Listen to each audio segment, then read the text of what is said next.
शेख हसीना को लेकर एक सवाल आप सबके मन में अब तक बैठ गया होगा कि जब 5 अगस्त को शेख हसीना बांग्लादेश से उड़कर इंडिया पहुंची थी, तो आज भी अगर ये इंडिया में हैं तो ये कब तक रहेंगी? पहला प्रश्न। दूसरा प्रश्न, इंडिया में है तो कहां हैं? क्योंकि पूरा बांग्लादेश इस समय जब इनके खिलाफ प्रोटेस्ट हो रहे हैं, उसके बीच में तो चर्चा ही ये होगी कि शेख हसीना भारत में है। तो ऐसे में इनके विरोधियों के तो सबसे बड़ा प्रश्न यही होगा कि इनको ढूंढा जाए। नंबर 2 कि ये कहां है। नंबर तीसरा कि भारत और बांग्लादेश ने तो एक दूसरे के साथ में प्रत्यर्पण संधि साइन की हुई है, एक्सट्रेडिशन ट्रीटी। तो क्या उसको मानते हुए भारत इन्हें वापस बांग्लादेश भेज देगा? ये 3 बड़े प्रश्न हैं जिनका जवाब आज के सेशन में हम खोजेंगे, और इन प्रश्नों के लिए आपको आज का सेशन कंप्लीट सुनना चाहिए। चलिए शुरू करते हैं। बांग्लादेश के हालात से आप अवगत हैं। बांग्लादेश में किस प्रकार से रिजर्वेशन के लिए हुए प्रोटेस्ट में धीरे धीरे सरकार भी उसके अंदर शामिल होती चली गई। सरकार को हटाने के लिए छात्रों का प्रदर्शन हुआ। हालांकि पहले रिजर्वेशन हटाया, फिर सरकार हटाई, उसके बाद सेना की सहायता से एक कार्यकारी सरकार बनाई गई, जिसमें एक नोबेल पुरस्कार विजेता को, मोहम्मद यूनुस को, यहां पे सरकार चलाने के लिए मौका दिया गया है। ठीक है, आपके सामने कुछ तस्वीरें हैं जिस समय पर ये उड़ करके यहां से निकली थी और भारत पहुंची थी। शेख हसीना भारत में दिल्ली के बिल्कुल नजदीक गाजियाबाद एयरबेस में, गाजियाबाद के नजदीक एयरबेस हमारे चैनल पर आप लोग बहुत दिनों से हमारी खबरें सुन रहे हैं, उसके बावजूद भी आधे से ज्यादा लोग ऐसे हैं जिन्होंने चैनल सब्सक्राइब नहीं किया हुआ है। सब्सक्राइब कर लीजिए। बाद में एक एयरबेस हिंडन एयरबेस पर उतरी थी, वही इनकी आखिरी अपडेट थी। तो आज ये कहां है, सबसे पहला प्रश्न है। क्योंकि भारत के बांग्लादेश के साथ जो रिलेशन है वो दुनिया के सामने सर्वविदित है। आप जब भारत में उतरी, जिस समय हिंडन एयरबेस पर उतरी, उस समय हिंडन एयरबेस में जाती हुई कुछ गाड़ियों को देखा गया था। अच्छा, जो लोग नहीं जानते हिंडन एयरबेस क्या है, कैसे है, एक मैं आपको एरियल तस्वीर दिखा रहा हूं। कुछ इस प्रकार से आप यहां पर एक एयर स्ट्रिप बनी देख सकते हैं, कुछ यहां पर खड़े हुए फाइटर जेट्स देख सकते हैं। असल में यह जगह है भारत में एनसीआर के अंदर, दिल्ली के नजदीक गाजियाबाद में, जो कि एशिया का सबसे बड़ा एयरबेस माना जाता है। यानी ये वो एयरबेस है जिसके बारे में कहा जाता है कि 14 किलोमीटर की तो बाउंड्री है, 10 स्क्वायर किलोमीटर के अंदर ये फैला हुआ क्षेत्र है। यहां पर एयरफोर्स का जो सेलिब्रेशन डे होता है, एयरफोर्स डे जो है वो यहीं पर सेलिब्रेट होता है। यहां इसे विकसित करने का बड़ा रीजन है कि भारत की राजधानी दिल्ली में अगर कोई भी गेस्ट आता है, कोई भी अंतर्राष्ट्रीय कोई मीटिंग होती है, उस समय पर एयरफोर्स जो सबसे ज्यादा दिल्ली को सुरक्षा देती है वो हिंडन एयरबेस से ही टैकल की जाती है, नंबर 1। और दूसरा, कई बार आपने सुना होगा भारत की तरफ से बहुत सी जगह पर मदद भेजी गई, जैसे टर्की के अंदर भूकंप आया, या अफगानिस्तान को मदद भेजी गई, या फिर भारत में फंसे हुए कुछ लोगों को बाहर निकालने के लिए आपने कई बार C-17 ग्लोब मास्टर का नाम सुना होगा। सामान्यतया वो ग्लोब मास्टर यहीं से उड़ता है, क्योंकि यहीं पर ग्लोब मास्टर का एक तरह से घर माना जाता है, यहीं पर सबसे ज्यादा ग्लोब मास्टर खड़ा रहता है। ठीक है, इसके साथ साथ सुखोई MiG-29 भी यहां पर खड़े रहते हैं, और ये फिलहाल भारत की एयरफोर्स के वेस्टर्न एयर कमांड के अंदर काम में आता है। ठीक है साहब। अच्छा, भारत में 7 एयर कमांड्स हैं जो इस तरह से आपके सामने दिखाई दे रही हैं। तो ये नई दिल्ली वेस्टर्न एयर कमांड के अंडर में आता है और यहीं से इसका नियंत्रण स्थापित होता है। जब शेख हसीना भारत पहुंची थी तो उस समय भारत के NSA, भारत के राष्ट्रीय सुरक्षा सलाहकार डोभाल साहब की गाड़ियां यहां पर जाती हुई देखी गई थी। उसके बाद यहां पर किसी भी प्रकार का कोई मूवमेंट नहीं देखा गया। इसकी वजह से कयास लगाए जाते हैं कि शेख हसीना इसी हिंडन एयरबेस के अंदर बने हुए सेफ हाउस में है, इसी के भीतर बने हुए सेफ हाउस में है, क्योंकि प्रधानमंत्री ने इस स्थिति पर ध्यान रखते हुए एक तात्कालिक बैठक बुलाई थी। और उस दौरान जब भारत में इनके आने के बाद में बैठकें बुलाई जा रही थी, उस समय पर शेख हसीना अपने स्तर पर दुबई में, यानी UAE में, UK में, US में, सब जगह पर शरण मांग रही थी। UK से जब शरण मांगी गई तो उन्होंने इनकार कर दिया। US ने तो भाई साहब इनका वीजा ही कैंसिल कर दिया। कयास लगाए जा रहे थे कि ये तत्कालिक रूप से भारत पहुंची हैं, भारत के बाद ये किसी अन्य सेफ कंट्री में चली जाएंगी जो इन्हें सेफ लगता हो। लेकिन शेख हसीना किसी भी अन्य देश में नहीं गई और वो भारत ही रह गई। अब बड़ा सवाल यह है कि क्या भारत इन्हें रखकर बांग्लादेश के साथ जो इनके पुराने संबंध हैं उनमें किसी प्रकार की कोई कड़वाहट तो पैदा नहीं कर रहा है? क्यों? क्योंकि अल्टीमेटली ये शेख हसीना बांग्लादेश की वांटेड हो रखी हैं। अब बांग्लादेश की वांटेड हैं और वो भारत में हैं, ऐसे में भारत इनको कहां रख रहा है? फिर एक बड़ा सवाल बनता है। तो सवाल के जवाब में निकलता है कि चूंकि इन्हें कहीं और से किसी प्रकार की राहत नहीं मिल रही है और ये भारत पहुंच चुकी हैं, ऐसे में इन्हें भारत ही लंबे समय तक रहने का मौका दिया जा सकता है। इनके बारे में कहा जाता है कि शेख हसीना जब तक स्थिति सामान्य नहीं हो जाएंगी वो भारत में ही रहेंगी। लेकिन किस आधार पर रहेंगी? तो आंसर दिया गया कि हो सकता है कि इन्हें भारत में वीजा अवधि के दौरान रहने की इजाजत दी जाए, जितने समय का इनके पास वीजा है उतने समय तक। फिर एक बड़ा सवाल यह बनता है कि इन्होंने भारत ही आना क्यों चुना था? कहीं और ही चली जाती, पाकिस्तान ही चली जाती, या इतने सारे और देश हैं आईओसी मेंबर्स हैं उनमें चली जाती, यहां पे क्यों चुना? क्योंकि इन्हें यह मालूम है कि भारत इनके प्रति किस तरह का भाव रखता है। अब आप पूछेंगे वो कैसे? देखिए 1971 में जब पाकिस्तान को तोड़कर पूर्वी पाकिस्तान को बांग्लादेश बनाया गया था, उस समय भारत की महती भूमिका थी, बहुत बड़ी भूमिका भारत ने निभाई थी। देश की प्रधानमंत्री इंदिरा गांधी हुआ करती थी। देश बने हुए कुछ ही साल बीते होंगे कि 1975 में शेख हसीना के पिता शेख मुजीबुर रहमान का कत्ल हो जाता है, उन्हें मार दिया जाता है। शेख हसीना के पिताजी की मौत के समय शेख हसीना अपनी बहन के साथ जर्मनी हुआ करती थी। अगर यह भी बांग्लादेश रही होती तो संभवतया इन्हें भी मार दिया गया होता। ऐसे में इनकी जान को लेकर भारत की तरफ से चिंता व्यक्त की गई। भारत ने अपने दूतावास से अपने जो दूत थे, राजदूत थे जर्मनी में, उन्हें शेख हसीना से संपर्क करवाया और शेख हसीना को एक स्पेशल विमान भेज करके भारत बुलवा भेजा। इंदिरा गांधी जी ने 1975 में एक विशेष विमान से इन्हें भारत बुलाया और आपको जानकर आश्चर्य होगा कि ये भारत आने के बाद 6 साल तक भारत में रही। अर्थात इन्हें यह पता है कि बांग्लादेश में इन्हें रहने में जिसने सबसे ज्यादा मदद की वो भारत ही था। शेख हसीना अपनी बहन के साथ 6 साल तक भारत में रही और गुप्त रूप से रही, किसी को बिना बताए रही, किसी के सामने नाम उजागर नहीं किया गया। कहा जाता है कि इन्होंने अपना नाम मिस मजूमदार रखा और ऐसा करके ये दिल्ली में रही और यहां पर पंडारा पार्क स्थित ब्लॉक के अंदर, सी ब्लॉक के अंदर 3 कमरे के मकान में रही, जिसकी सुरक्षा पूरे समय भारतीय सुरक्षा एजेंसीज के द्वारा की गई। अब आप इससे अंदाजा लगाइए कि बांग्लादेश के अंदर किसी भी प्रकार की स्थिति के लिए भारत कैसे उसका नियंत्रण करता है।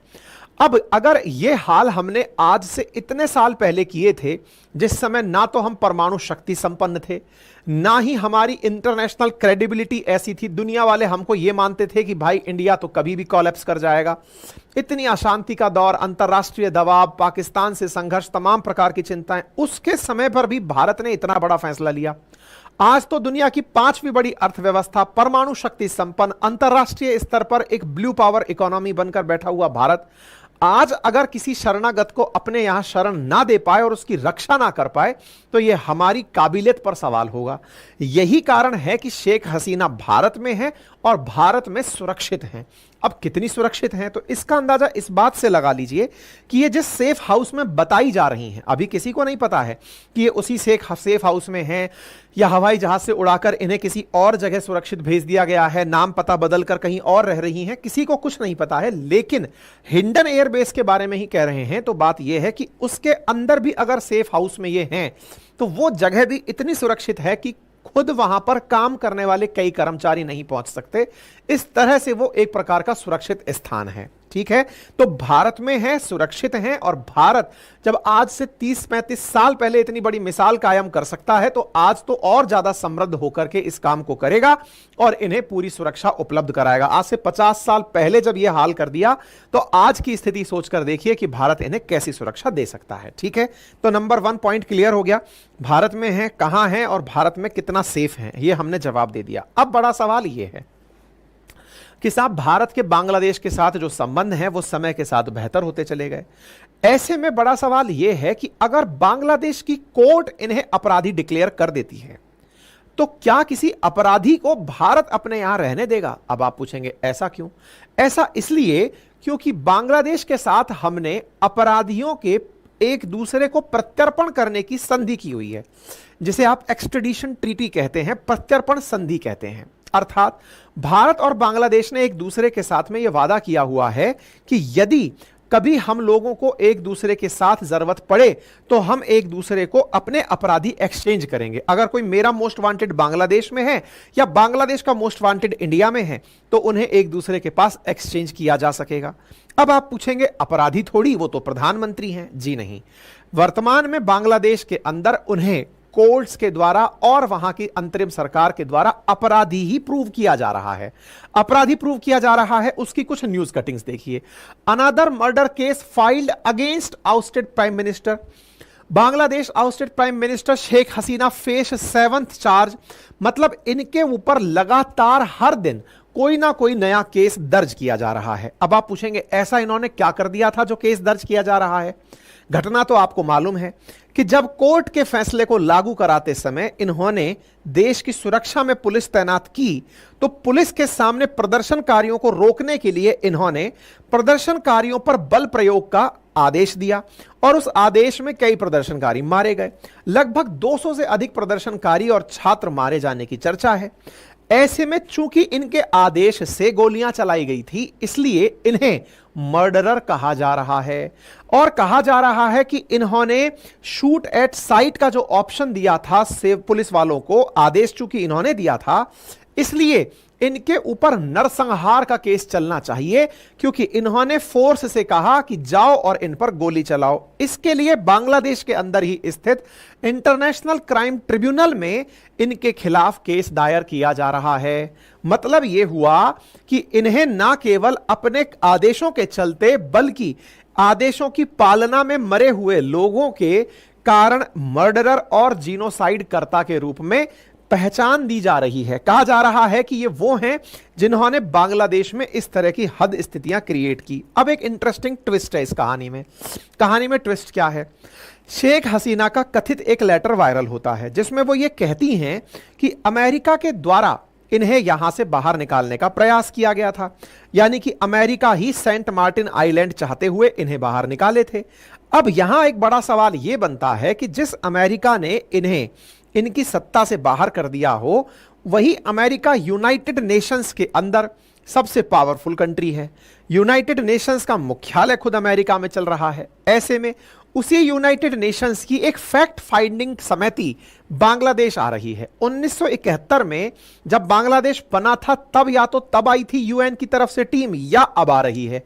यूएन की तरफ से आ रही यह टीम यह सुनिश्चित करेगी कि क्या वाकई में शेख हसीना ने जानबूझकर छात्रों को मरवाया था। यानी एक प्रकार से शेख हसीना को अंतरराष्ट्रीय क्रिमिनल घोषित करने की तैयारी चल रही है। United Nation team flies tomorrow to discuss probe framework, यानी ये कल की खबर है बांग्लादेशी अखबार की, यानी आज के दिन यूएन की टीम बांग्लादेश आ रही है जो ये डिसाइड करेगी कि क्या शेख हसीना, ये क्या डिसाइड करेगी वो तो जग जाहिर है, क्योंकि ये जिस मानसिकता से आ रही है वो मानसिकता तो शेख हसीना के खिलाफ ही होनी है। ऐसे में यह जांच करके इस बात को और बल दे देगी कि शेख हसीना एक क्रिमिनल हैं और क्रिमिनल होने के नाम पर वो भारत में ठहरी हुई हैं। अब बड़ा सवाल यह है कि बांग्लादेश के अंदर बांग्लादेश नेशनलिस्ट पार्टी के सेक्रेटरी जनरल ने भारत से कहा है कि आपने हमारे यहां के अपराधी को अपने यहां रखा हुआ है, ऐसे में शेख हसीना पर ट्रायल चलाने के लिए उन्हें हमारे देश में भेजिए। इसलिए एक बड़ा सवाल यह बन जाता है कि हसीना जो कि पद से इस्तीफा देकर भारत में आई हुई हैं और दूसरी तरफ से उनकी अपोजिशन पार्टी के जिया उर रहमान जो बीएनपी के फाउंडर थे, उनकी टीम से जो लोग हैं वो डिमांड कर रहे हैं कि साहब इन्हें आप यहां पर भेजिए। अब बड़ा सवाल फिर बनता है, क्या भारत भेज देगा? तो इसके बारे में तथ्य यह है कि भारत और बांग्लादेश ने 2013 में ही एक दूसरे के साथ एक्सट्रेडिशन ट्रीटी साइन की थी जो 2016 में अमेंड हुई थी। ऐसे में कहा गया था कि हम एक दूसरे के भगोड़ों को एक दूसरे देशों में पहुंचाएंगे। क्या हमने कभी पहुंचाया? बिल्कुल पहुंचाया। बांग्लादेश के अंदर कोई आतंकी काम कर रहा है और वो भारत में शरण ले लिया तो भारत ने पहुंचाया, और बांग्लादेश में भारत का कोई भगोड़ा गया हुआ है तो बांग्लादेश वालों ने पहुंचाया। ऐसा हमारे साथ कई बार हुआ है। जैसे नॉर्थ ईस्ट के अंदर अनूप चेटिया जो कि टॉप ये जो उल्फा था उसका लीडर था, बांग्लादेश में चला गया था, उसको भारत ने वहां से वापस मंगवाया था। इसका मतलब यह है कि दोनों देश जिस चीज को पहले ही अलाउ कर चुके हैं, ऐसे में प्रत्यर्पण संधि के तहत क्या हम इन्हें भेज सकते हैं? क्योंकि हमारे पास कानून तो है और कानून के तहत दो देशों के बीच की बात है और दूसरा देश ये मांग ले कि सर इन्हें वापस भेजिए। तो साहब यहां पर इस ट्रीटी में कहा क्या गया है? कहा गया है who have been proceeded against or have been charged with or have been found guilty of or any are warranted for committing an extraditable offense। तो ऐसे में कोर्ट की रिक्वेस्ट करने पर इन्हें भेजा जा सकता है। इसका मतलब यहां पर यह तथ्य भी है कि अगर इनकी कोर्ट यह पाले कि इन्होंने कुछ ऐसा क्राइम किया है जिसके लिए इनका प्रत्यर्पण होना जरूरी है, कोर्ट के आदेश पर इन्हें भेजना चाहिए, ऐसा ट्रीटी कहती है। इस ट्रीटी के अंदर कहानी यह है कि व्यक्ति को 1 साल से अधिक की सजा का प्रावधान हो तो ही भारत या कोई बांग्लादेश दोनों एक दूसरे के अपराधियों को भेजेंगे। अब एक बड़ा सवाल यह बनता है कि सर इसका मतलब तो यह हुआ कि एक्स्ट्रेडिशन के अनुसार तो बांग्लादेश को हमें इन्हें सौंपना पड़ेगा, क्योंकि इस कंडीशन में कहा गया है कि अगर कोई व्यक्ति कुछ ऐसा कमिट करता है, ऐसा कुछ बनाता है, ऐसा कुछ पार्टिसिपेट करता है जो कि एक्स्ट्राडिएबल ऑफेंस में काउंट होता है, तो देश उसे एक दूसरे के पास भेजेंगे। ऐसी स्थिति में एक बड़ा सवाल यह बनता है कि क्या इस कहानी में ये जो हमने कानून बना रखा है इसमें कोई ऐसा क्लॉज भी है क्या? जैसे हम लोग बोलते हैं कि भारत में अभिव्यक्ति की आजादी है, आर्टिकल 19, लेकिन हम फिर यह भी बोलते हैं कि रीजनेबल रेस्ट्रिक्शंस भी लागू हैं। जैसे इस तरह के कानून हैं तो उसमें शर्तें लागू, तो क्या इसमें भी कोई ऐसी शर्तें हैं जिससे इनके बचने के चांसेस हो सकते हैं? हां बिल्कुल हैं। शर्तों में एक रूल है जिसके अंदर कहा गया कि अगर कोई भी एक्सट्रेडिशन पॉलिटिकल नेचर का हो, राजनीतिक नेचर का हो, तो फिर उसे हम लोग रोक सकते हैं। अब लेकिन बड़ा सवाल यह है कि साहब पॉलिटिकल नेचर से अगर कोई व्यक्ति राजनीतिक रूप से आया हुआ होता और वहां से डिमांड की जा रही होती तब तो सवाल समझ में आता है, लेकिन इनके ऊपर तो कोर्ट में जो केसेस चलाए जा रहे हैं वो मर्डर के चलाए जा रहे हैं, जीनोसाइड के चलाए जा रहे हैं। राजनीतिक आधार पर कोई केस नहीं चलाया जा रहा है कि भाई चुनाव में फरेब का केस चलाया हुआ हो या जबरदस्ती सीट पे बने रहने का केस चलाया हुआ हो, नहीं, इन पर केस हत्या का चलाया जा रहा है। ऐसे में पॉलिटिकल नेचर प्रूव करना यह अपने आप में एक बड़ी बात हो जाएगी। इसका मतलब यह हुआ कि इनके ऊपर मर्डर हुआ या मांसलेटर हुआ, कैपेबल होमिसाइड हुआ, इस तरह के जो केसेस चल रहे हैं, इसके चलते तो बांग्लादेश ये जानते हुए तैयारी कर रहा है कि अगर हमने ये कंडीशंस अप्लाई करी तो भारत इस संधि के तहत देने पर विवश हो जाएगा। फिर बड़ा सवाल बनता है, तो क्या हम ये मान लें कि भारत इन्हें दे ही देंगे? यानी कि भारत शेख हसीना को पॉलिटिकल नेचर में भी नहीं पा रहा है, ऐसे में क्या ये मान सकते हैं कि हम लोग इन्हें हैंडओवर कर देंगे? तो आंसर है नहीं। आंसर में एक क्लॉज है आर्टिकल 7 जो कहता है कि the request for extradition may be refused by requested state if the person whose extradition is sought may be tried for extradition offense in the court of the state। आसान भाषा में, कोई देश अगर चाहे तो अपने स्तर पर मना कर सकता है कि मुझे नहीं भेजना। यह हमने उस आर्टिकल में ऑलरेडी डाला हुआ है जो इन दोनों के साथ समझौता हुआ है।